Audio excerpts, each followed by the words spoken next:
Welcome to As a Matter of Faith, sponsored by Altered States, an internet ministry committed to beginning each weekday with the good news of the gospel. I am your host, Preacher Bob. In Judith Viore's children's book, Alexander and the Terrible, Horrible, No Good, Very Bad Day, Alexander narrates the quintessential bad day story. He wakes up with gum in his hair. He trips on his skateboard when he tries to get out of bed. At breakfast, his brothers find toy prizes in their cereal. Alexander only finds cereal in his cereal.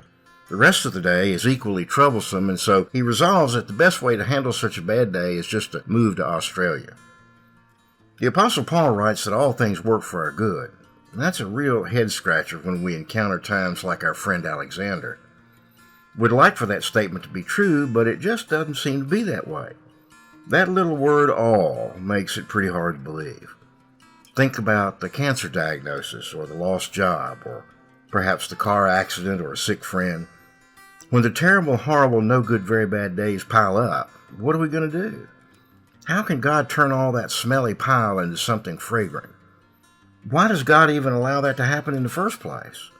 Could it be that we don't love God enough? After all, Paul says that God works all things for the good of those who love Him. And we can all probably think of times when we haven't loved God. Frankly, that's a path that really only leads to uncertainty and despair. We should instead focus on those who love God, whom Paul describes as people who've been called according to God's purpose. Whew, man, that's a relief. And the beauty of God's calling is not in the fact that we deserved it or that we worked to obtain it. It was according to God's purpose. God loves each of us like He loves all of us, and His plan has always been to work bad things into good things for us. God did this when He sent Jesus, who took up our infirmities and carried our sorrows. Jesus knew a thing or two about terrible, horrible, no good, very bad days.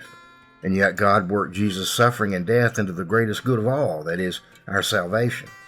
And He continues to work all things for our good.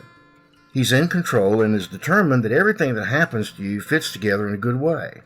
Now, we may not be able to see how God can turn bad into something good, and we may not be able to understand the mechanisms of how He can achieve that, but He does, and He will. In the end, the outcome will be perfect because that's God's promise. You might feel as though you don't deserve that terrible, horrible, no good, very bad day you're getting right now, and that may indeed be the case.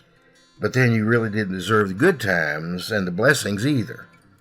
As a matter of faith today, let God help you accept His good purpose in bad times as well as the good times, because when He turns that bad day into a good one, it's bound to be a doozy.